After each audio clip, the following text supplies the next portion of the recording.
Hello friends, this is Pastor Doug Batchelor, and I want to welcome you to a special edition of the Amazing Facts News Flash. There has been an awful lot happening in this last year dealing with historic prophetic headlines. And we thought it was very important to get this information out to share with you, and we hope that you'll share it with others.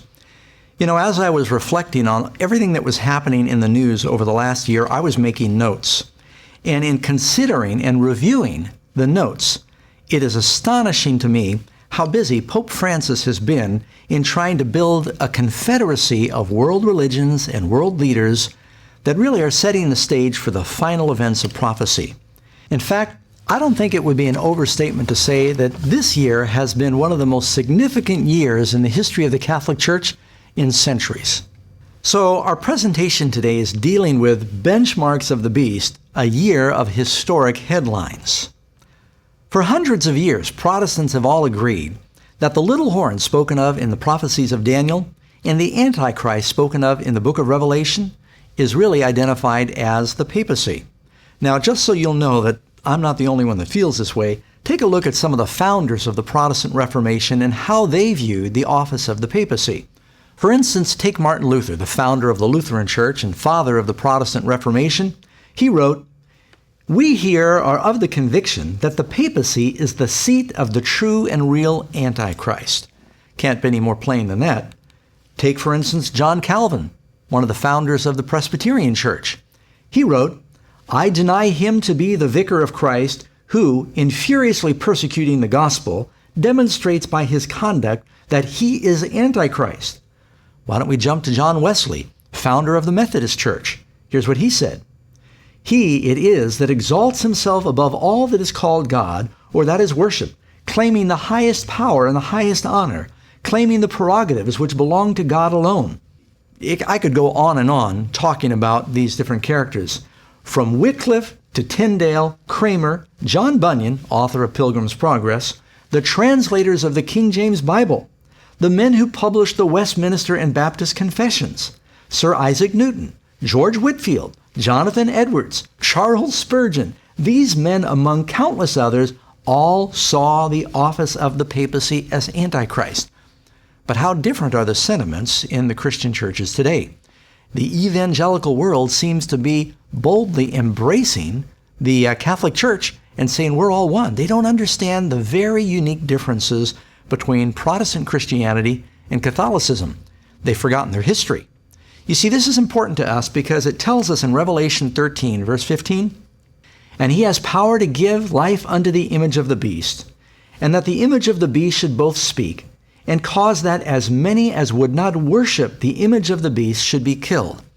The whole world is going to get involved in a united form of worship. There's a polarizing that is happening now.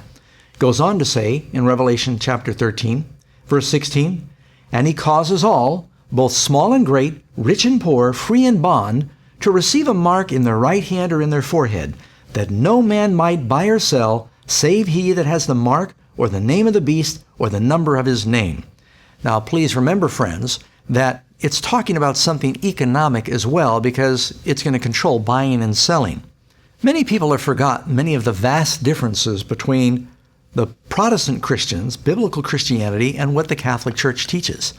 You know, for instance, the Bible teaches very clearly we're not to pray to idols, we're not to pray to statues, and the Catholic Church endorses that. Mary is not a god that should be prayed to. Nowhere are we told to pray to the saints or that the saints are floating around up there for us to communicate with. The idea that we must confess our sins to a priest or the idea of calling a priest father are all forbidden in the New Testament.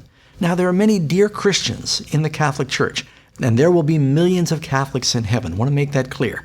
And I expect to see Mother Teresa in the kingdom of God. So we're not talking about Catholic individuals. We're talking about an institution that Bible prophecies foretold would radically drift from the foundation of God's Word, and that this institution would be instrumental in the last days and compelling the world to worship in a way that the Bible forbids. And true Christians are going to have to choose whether to follow the beast or whether to follow Christ in the Bible.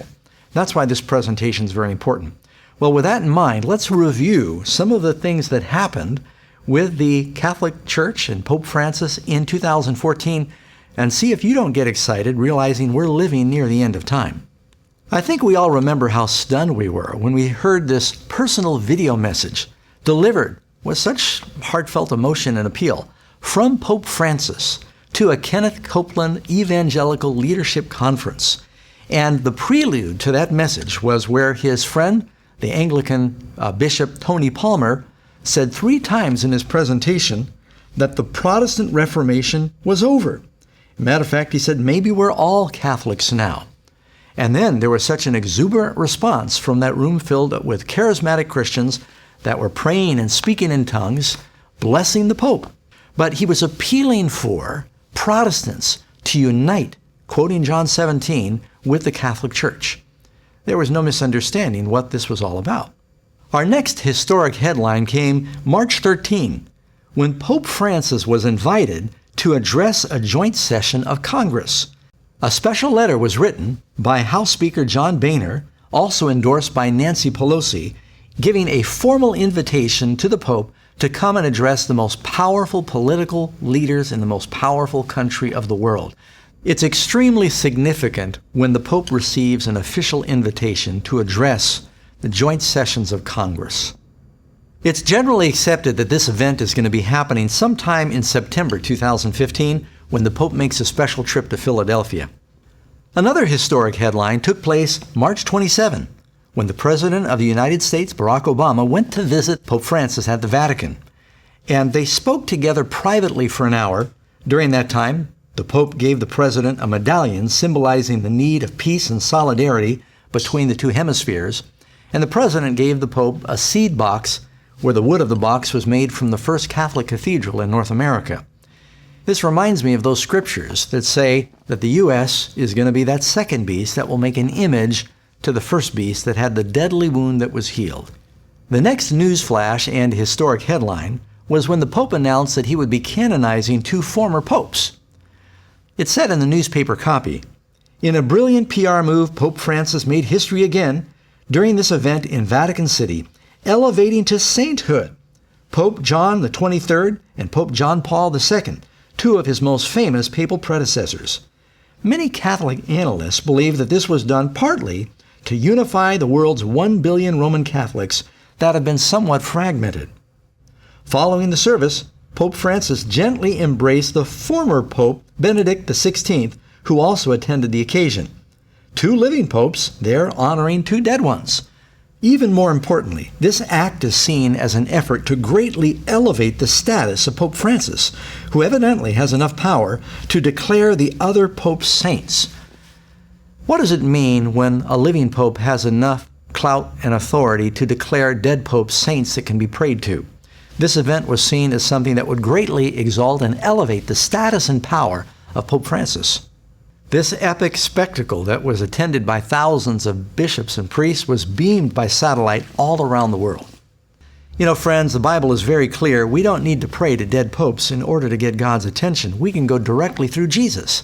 Paul said in 1 Timothy chapter 2, verse 5, "For there is one God and one mediator between God and men, the man Christ Jesus." But wait, friends, there's more. Now for another important headline. May 9th.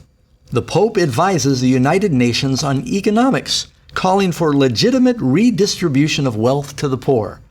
Here you have the Pope. He's a church leader, and he is meeting at the Vatican with the leader of the United Nations, giving the United Nations economic mandates. Oh, friendly advice, I should say.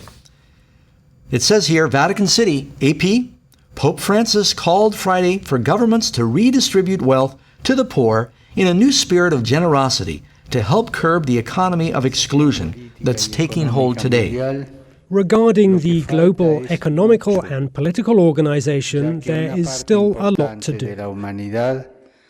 An important part of humanity continues being excluded from the benefits of progress and, in fact, set aside as second-class human beings. The future Sustainable Development Goals should be formulated and executed with magnanimity and courage for them to reach and have an impact on the structural causes of poverty and hunger. Francis made the appeal during a speech to UN Secretary General Ban Ki-moon and the heads of major UN agencies who are meeting in Rome this week. Latin America's first pope has frequently lashed out at the injustice of capitalism on the global economic systems that exclude so much of humanity. On Friday, Francis called for the United Nations to promote a worldwide ethical mobilization of solidarity with the poor in a new spirit of generosity. All of this may seem to be just very innocuous and fine, but what gets my attention is look at the power of the Pope, that the leaders of the United Nations are in the Vatican and the Pope is talking about economic policy. Doesn't Revelation tell us that the time is coming when this beast power is going to declare who can buy and sell? It's all leading in that direction, friends. Another headline.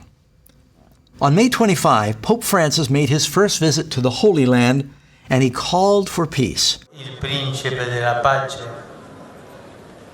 Desidero rivolgere un invito a lei, signor Presidente Mahmoud Abbas, e al signor Presidente Shimon Peres, ad elevare insieme con me una intensa preghiera, invocando da Dio il dono della pace.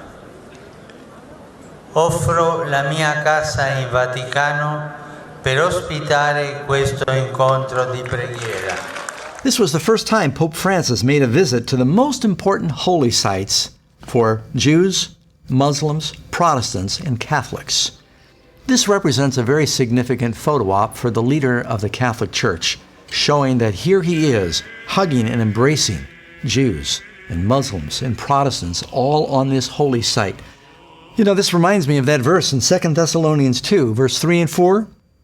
And the man of sin is revealed, the son of perdition, who opposes and exalts himself above all that is called God or is worshipped, so that he as God sits in the temple of God, showing himself that he is God.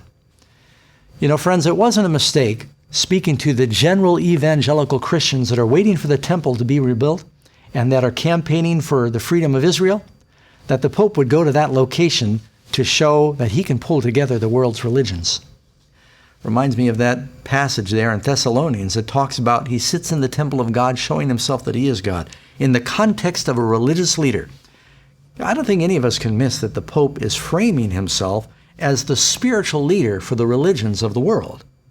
You can see this is a picture that really says it all, friends. Here you have the Pope standing by the Wailing Wall, this holy site, and he's flanked by Muslims, Orthodox, and regular Jews. Let's not misunderstand the significance of what happens when the Pope comes to the convergent point of the religions of the world, the Middle East, and he embraces the Muslims and the Jews and the Christians and places himself in the middle of it all. Our next historic headline took place June 1st, when the Pope attended a charismatic convocation for the first time. It says it right here in the copy. Pope Francis speaks to almost 53,000 charismatics gathered in the Olympic Stadium in Rome for the 37th National Convention for the Renewal of the Spirit Conference. As the Pope knelt there, right on the ground, they all prayed over the Pope in tongues, reminding us of that other video we saw when Kenneth Copeland in the leadership conference, they all prayed in tongues over the Pope. Almost seems like the Pope now, that the Catholic Church is endorsing this doctrine of speaking in tongues. In fact, it said here in the newspaper report that during the event, the Pope acknowledged he had once been uncomfortable with the charismatic movement, but he said he is evidently feeling much better now. In fact, the Vatican declared this is the first time in history in which a Pope has visited an international charismatic renewal convocation. And we have another historic headline. Joel Osteen observed Francis in action when the Pope met with those 53,000 charismatic Roman Catholics during the worship service at Rome's Olympic Stadium. Friends, this I thought was something. When Joel Osteen said Friday, it was a great honor to represent the pastors of America in meeting with the pontiff, who he described as a warm and personable person full of joy. And he represents a church, one of the largest Protestant churches in North America, but he doesn't represent me, and he doesn't represent a lot of other Protestant pastors in North America. What do you make of it? I think the Pope is fantastic. You know, I just think his tone, his humility, his, you know, I loved when he said the other day, you know, and it's our view too. We're not trying to, you know, make this a little bitty narrow thing. Anybody's welcome. We may not agree 100% on doctrine and theology, but you know what? The church, Catholic Church, our church, it's open for everybody, so I like his tone.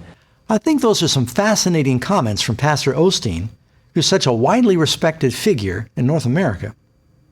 Pope Francis invited these Protestant leaders to the Vatican, including members of the Latter-day Saints, to discuss the question, can we find common ground in order to advance the life and ministry of Jesus so people can experience the joy of the Christian faith? All sounds so beautiful, friends, but it's all leading towards a dangerous kind of unity. The next historic headline took place on June 8th, when the Pope inserts himself in the Middle East peace process. Of course, earlier this year, there was terrible war going on between Palestine and Israel, bombs flying back and forth. And so it was very important that there were peace talks. And during the Pope's first visit to the Middle East, that's when he talked to the president of Palestine and the president of Israel, Shimon Peres. He invited them to the Vatican, where he said, come to our headquarters. We'll pray for peace there. We'll talk about peace there. Another thing I thought was very interesting is during this meeting in the Vatican, for the first time, the Quran was read and Muslim prayers were offered here in their holiest place. And it's amazing. You'll see later in the presentation how the Pope is being turned to negotiate peace. You know, these peace talks remind me of a passage in the Bible where Paul says in 1 Thessalonians chapter 5, verses 1 through 4, he's talking about the second coming. But concerning the times and the seasons, brethren, you have no need that I should write to you, for you yourselves know perfectly that the day of the Lord will so come as a thief in the night. For when they say peace and safety, then sudden destruction will come upon them as labor pains upon a pregnant woman, and they shall not escape. Our next headline took place July 7th, when it tells us the Pope met with U.S. televangelists. You can read from the actual article where it says, two prominent Texas-based ministries with Tony Palmer led a delegation of evangelical Christian leaders to Rome to meet privately with Pope Francis.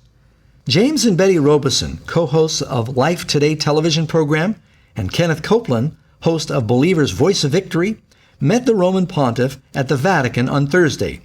The meeting lasted almost 3 hours and included a private luncheon where they proposed, listen to this friends, signing on the 500th anniversary of Martin Luther's 95 Thesis in 2017, a joint declaration of faith and unity for mission. Wow!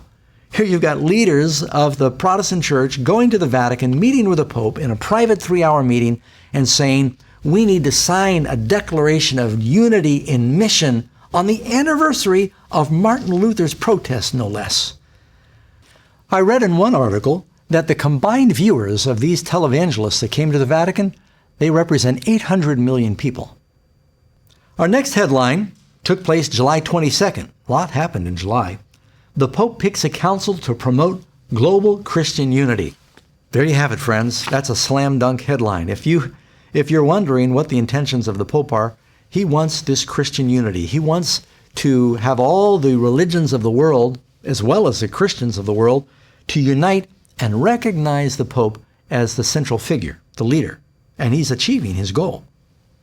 This was a very significant event that escaped most headlines when Pope Francis named an international list of 8 individuals to serve on an elite council to promote Christian unity worldwide. The search for full Christian unity remains a priority for the Catholic Church, and it is one of the Pope's principal daily concerns. That was the message that Pope Francis shared on Thursday with members of the Pontifical Council of Promoting Christian Unity, who are taking part in a plenary session in the Vatican this week. That document marked the start of a new era in the Catholic Church's relations with Christians of all different denominations. Some of you remember those passages in the Bible that talk about the healing of the wound? Notice the wording of this statement. Earlier hostility and indifference that caused such deep wounds between Christians, the Pope said, has given way to a process of healing that allows us to welcome others as brothers and sisters united in our common baptism. Another headline I thought should include, perhaps not historic, but significant nonetheless, August 22nd, the Pope approves the use of military force. Here's how that was reported. During a news conference aboard a plane on his way home from Seoul, Korea, on Monday, Francis was asked explicitly, "Do you approve of the Americans' bombing?" Talking about the bombing of ISIS. Pope Francis responded, che è lecito fermare l'aggressore ingiusto. Now, this was not really a new position for the Pope. The Vatican, of course, has launched many crusades and endorsed a lot of military action throughout history. But I thought it was important to understand, where does Pope Francis stand on these issues? Our next historic headline, September 4, Pope asked to head United Religions Organization. Former Israeli President Shimon Peres elevated the Catholic leader as a central figure for world peace. Traditionally, Jewish leaders have felt the papacy has been compliant with anti-Semitic movements. Shimon Peres called the Pope a more powerful peace advocate than the United Nations.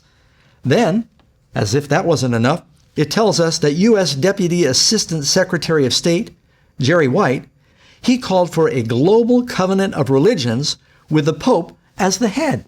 So what would a global covenant or agreement look like to renounce violence in the name of religion, in the name of God? What type of parchment is needed for such a thing?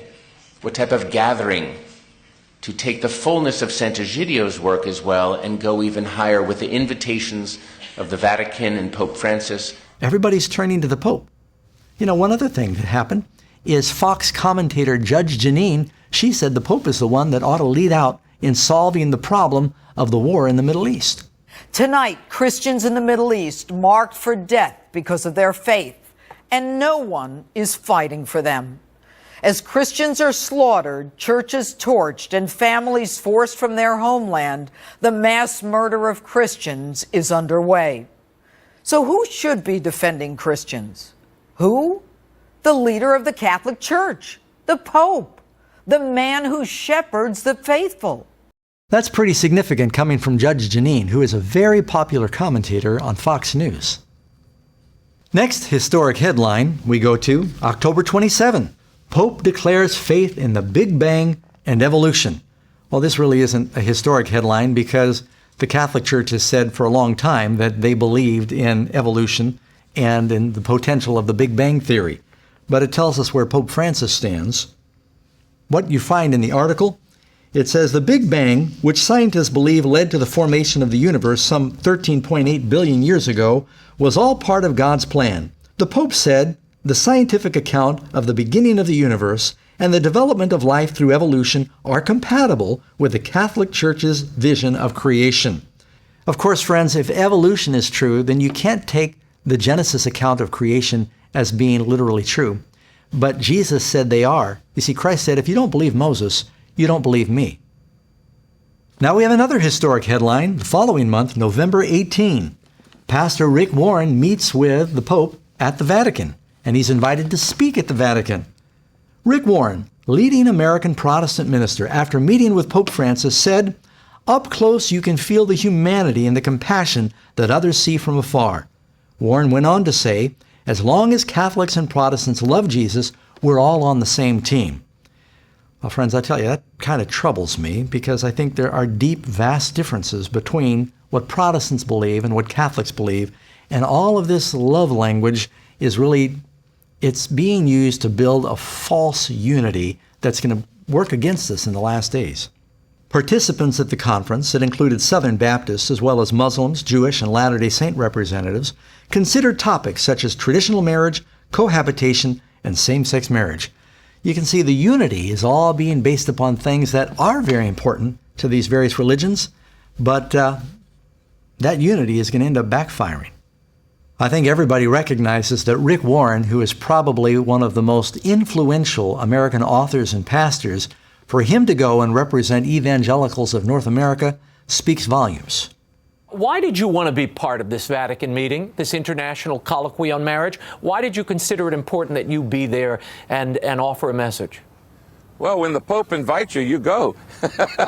Rick Warren goes on to say, as long as Catholics and Protestants love Jesus, we're really all just on the same team.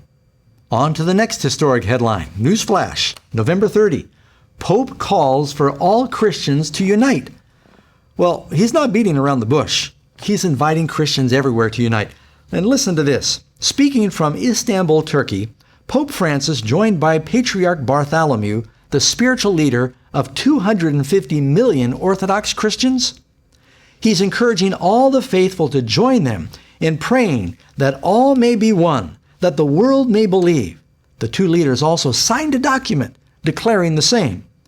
In addition, the Pope and the Patriarch also called on the world to foster solidarity and greater dialogue with Islam that is based on friendship and respect. Have you ever wondered how the Islamic religion was going to fit into the final scenario of the book of Revelation? Well, they're all pushing for a love one another unity here. Again, you find the language healing the wound. Notice, Bartholomew I says in a meeting with Pope Francis, with help the move of the two churches closer to ending their nearly 1,000-year divide, Francis was urging participants to speak out boldly and listen humbly, but also healing the wounds of Christian division. That comes from the Boston Globe. Do you remember that verse, friends? Revelation 13:12? And he exercises all the authority of the first beast in his presence and causes the earth and those who dwell in it to worship the first beast whose deadly wound was healed. There's really no way to misunderstand the Pope's message when he's inviting all of the separated Protestant brethren to come home and unite. Our next historic headline, December 2, Pope joins world leaders to condemn slavery. That's a cause I think we would all support. But just notice that he calls together the religious leaders of the world, and they come to Rome. It says, for the first time in history, major Catholic, Anglican, and Orthodox Christian authorities, along with leaders of the Buddhist, Hindu, Jewish, and Muslim religions, that covers about everybody, met to sign a shared commitment against modern slavery, which is considered a crime against humanity. I agree with the cause of what brought them together, but I think people are missing the very subtle message that is being sent that these religious leaders all continue to come to Rome to have an impact, recognizing the Pope as the supreme religious leader of even the other world religions. Okay, friends, moving on to our next historic headline, December 11, Pope Francis takes the world by storm. This comes from a report released by the Pew Research Center, and it shows that the Pope has broad support across much of the world. 60% of the 43 nations polled have a positive view of the pontiff. And Americans in particular have shown their fondness for Pope Francis, often extolling his simplistic style. According to the same Pew Research study, 78% of Americans view the Pope favorably. The president would love ratings like that. Friends, do you realize that means that Pope Francis has the highest ratings of any politician or religious leader in the world? Next headline, December 15, Pope leads the most progressive year for the Catholic Church. This is actually from an article written by Paul Moses, professor, Brooklyn College in New York.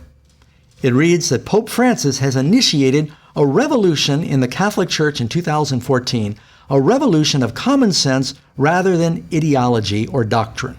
Our next historic headline, December 16. The U.S. asks the Vatican to help close Guantanamo Bay, according to Russia Today. We might have thought that that was just a scandalous conspiracy headline until you read what happens in the next headline the next day. December 17. The Pope mediates peace between the U.S. and Cuba in secret talks. And who says he doesn't have political clout? This comes from the New York Times, friends. In a deal negotiated during 18 months of secret talks, hosted largely by Canada and encouraged by Pope Francis, who hosted the final meeting at the Vatican, Mr. Obama and President Raul Castro of Cuba agreed in a telephone call to put aside decades of hostility and find a new relationship between the United States and the island nation just 90 miles off the coast. In spite of 50 years of communism, friends, the Catholic Church is still the largest church in Cuba, so this was not an accident. Why does this remind me of Revelation chapter 17, where it says, "Come, I'll show you the judgment of the great harlot who sits on many waters, with whom the kings of the earth have committed fornication." It tells us this woman is involved in the negotiations and the intrigue of political powers. That's exactly what the Catholic Church is doing. That's why the Vatican has ambassadors coming from around the world. Going on to our next headline, December 18, under Francis, a bolder vision of Vatican diplomacy emerges. Again, New York Times. Perhaps the timing was purely coincidental, but a day after he was credited with helping to broker the historic diplomacy breakthrough between Cuba and the United States, Pope Francis began his Thursday morning by greeting a new crop of envoys to the Vatican and offering some advice. Quote, "The work of ambassador lies in small steps, small things, but they always end in making peace, bringing closer to the hearts of the people, sowing brotherhood among the people." He said, "This is your job, with little things, with tiny things." The writer goes on to say, what has changed with Francis, or what has been restored, is a vision of diplomatic boldness, a willingness to take risks, and to insert the Vatican into diplomatic disputes, especially where it can act as an independent broker.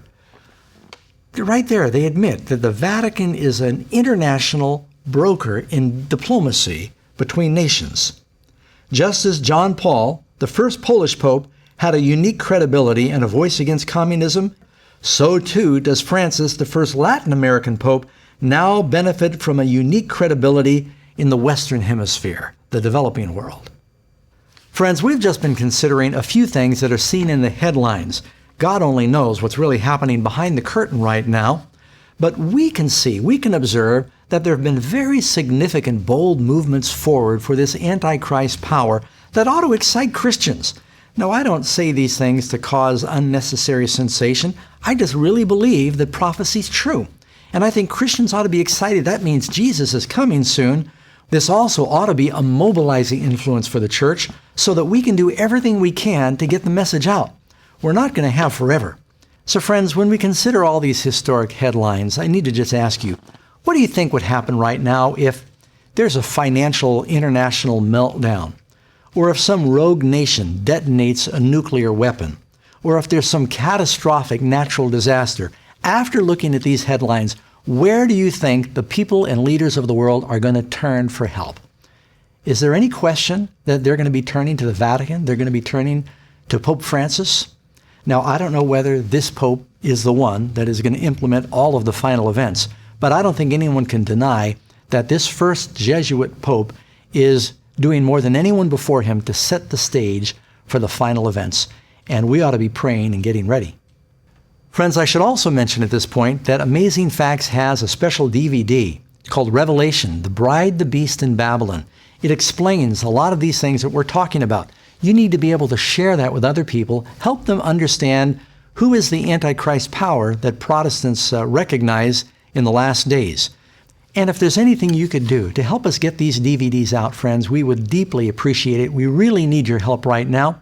We're developing a new study lesson that goes along with our Revelation DVD, and we're trying to create a version that'll make it easy to mass mail this product all over communities and get it around the world, to translate it into other languages. Time is running out. People need to know the truth. God bless you. Let's all pray together. We can be ready for that day when Jesus comes very soon.